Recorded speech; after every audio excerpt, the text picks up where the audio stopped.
The World of Warcraft is full of nasty creatures, from swarms of skittering spiders to towering demons to undead abominations. There's no shortage of foes out there who will cleave you in two as soon as look at you.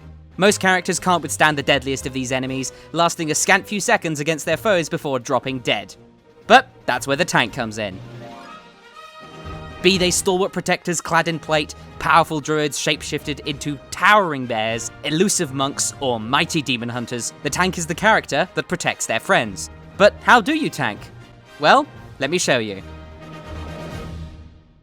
Hello there and welcome to the Tanking Guide. Over this series of videos we'll discuss everything you need to know to become a master tank. From the basics of tanking all the way to ace tanking and control, we'll cover the concepts step by step, with live examples and plenty of explanation. If you ever have any questions, you can ask in the comments or contact me using the links in the description. Now, let's get started with the first and most basic concept of tanking: threat. Ever wondered why enemies behave the way they do in combat? Why sometimes they'll decide to run off and attack someone else instead of you? Then when you hit them enough, they'll switch back to attacking you? Well, that's because enemies in World of Warcraft decide who to attack based upon a complicated mathematical system called threat, also known as aggro. But don't worry, you won't need to do any equations to master threat. This is how it works. An individual enemy will have a threat meter, and everyone in combat with it has an associated number. The player with the highest number, with the most threat, is the player that the enemy will attack.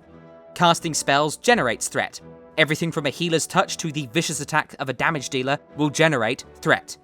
There are ways to lose threat, like leaving combat, disappearing, or, well, dying, but generally threat is a number that will only go up. Your job as a tank is to have the most threat, so that enemies are attacking you and not your friends. This process sounds complicated at first, but in practice it's very different and really quite simple. You don't need to keep tabs on who has what level of threat, although there are add-ons out there that will track this. You just need to make sure you're the one with the highest threat.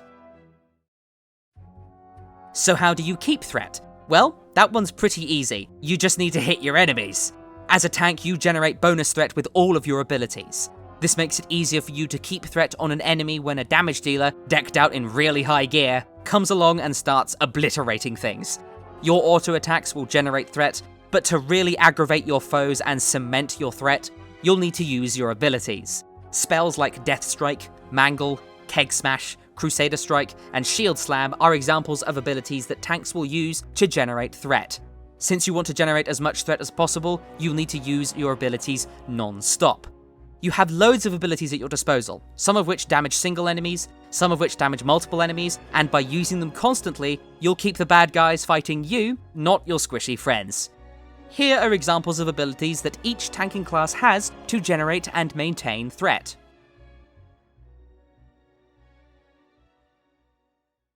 But that's not all you can do to generate threat. You see, every tank has a unique ability integral to their role. Taunting. Be it Dark Command, Growl, Provoke, Reckoning, or the aptly named Taunt, these spells are unique for generating threat. When you use your Taunt ability on an enemy, two things happen. First of all, they'll be forced to attack you for a few seconds, regardless of who is on top of their threat meter. Second of all, it will generate enough threat to make you the player with the highest threat.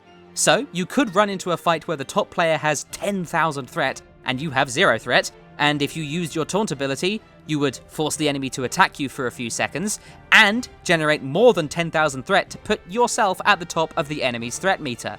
So, you can use your Taunt ability to generate loads of threat in a situation where someone else has lots more threat than you do, and using abilities won't get the enemy's attention fast enough. Be careful though, because enemies also have a hidden mechanic relating to taunts. When they get taunted, they start a 15-second timer. The more times they're taunted, the less effective the taunt becomes, until they become flat out immune to it. Having breaks in between taunts, breaks of about 15 seconds, is a good way to let this hidden mechanic wind down, as it will stop being effective after this duration, letting your taunts be super effective once again. This effect is called diminishing returns, and it's only really applicable in raids, where you're working with another tank. Okay, so we can use our abilities to generate threat, and our Taunt ability to generate loads of threat on a single enemy. Now let's talk about a few quirky situations where threat may not behave exactly as you might expect. Sometimes an enemy is designed in such a way that it will completely reset its threat meter, or, and this can be even worse, remove all of the threat for the player that's at the top of their list. This is called an aggro wipe, a threat drop, or a threat or aggro dump, and these can be tricky situations for tanks. There are even enemies that will incapacitate you, which is a special effect that will prevent you from controlling your character, but is different from a stun. If you get incapacitated, enemies will ignore you on the threat meter. You don't lose your threat, enemies will just ignore you, and as soon as you get free and generate a bit more threat, they'll return to fighting you, assuming that you're still on the top of their threat meter. Generally, you'll be able to tell when an enemy has performed an aggro wipe on you because they'll start attacking someone else. But a great way to counteract an aggro wipe is to taunt your enemy. This will put you right back at the top of their threat meter and solve the problem. Another type of enemy is the so-called taunt immune enemy. These gits are quite rare in World of Warcraft, but they can be very frustrating, because taunt spells won't work on them at all. An example of a taunt immune enemy is the Void Reaver in the Eye in Tempest Keep. He's an example of an enemy that you have to use your abilities to generate threat with. But there are enemies even worse than taunt immune enemies or enemies that drop threat, and these really horrible bad guys don't obey any rules when it comes to threat. You can have the highest threat and they'll just ignore you and go and kill someone else. Sometimes they'll perform an aggro wipe and then ignore threat, or they'll just permanently ignore threat tables. These guys are a tank's worst nightmare, and they'll force you to find other ways to control them. More often than not, enemies that don't obey threat rules are enemies that everyone has to manage, not just you as a tank. There's also a way for any enemy in the game to temporarily ignore threat meters, and that's when they can't reach the player at the top of their list. If the enemy is rooted, they can still attack, but they can't move. So if the player at the top of their list moves out of range, they'll just select a player that they can hit, the player with the highest threat that they can attack. Be careful not to let this happen if you see enemies get rooted in place, or with enemies that can't move. There are some bosses that will just stand in place. Just be aware that this only happens if the enemy has no way of attacking from range. They'll still launch fireballs at you or shoot you with a bow and arrow if they're rooted, but if they have a big sword and no way to attack at range, they'll attack whoever is close by. We'll talk more about how to control enemies in another video, but it's important that you know about these little devils, because they will ruin your perfectly formulated plans, and you have to be ready for it. Here's a couple of cool numbers for you to consider when it comes to threat. For another player to pull threat for the enemy to actually attack them, they'll need to do more than just go past you on a threat meter. Their number needs to be higher than yours by a certain percentage, and that percentage actually differs depending on if they're in melee or ranged. Characters in melee range will need to exceed your threat by 10% for the enemy to attack them, and characters at range have to exceed your threat by 30% before they worry about getting squashed by a very angry, rampaging demon. There are also non-player characters that will interact with threat too. These are pets or guardians of other players, such as a hunter's pet, a warlock's voidwalker, or a shaman's earth elemental. These non-player characters have ways of generating threat with taunt abilities, but they work a bit differently from your own taunt.